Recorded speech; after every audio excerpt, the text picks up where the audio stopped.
দিল্লি থেকে ডাক পড়েছে বিজেপির সর্বোচ্চ নেতৃত্ব যারা, তারা শুভেন্দু অধিকারীর সঙ্গে বৈঠক করবেন। ডেকে পাঠিয়েছেন শুভেন্দু অধিকারীকে। শুভেন্দু অধিকারীকে চলে যেতে হলো দিল্লিতে।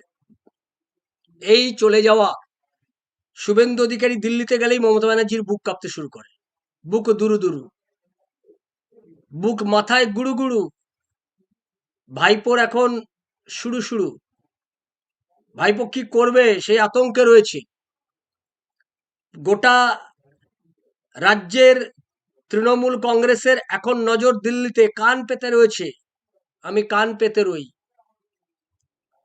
কি কও তুমি, এ কথা শোনার জন্য কান পেতে রয়েছে। দিল্লিতে শুভেন্দু অধিকারীর জরুরি তলব।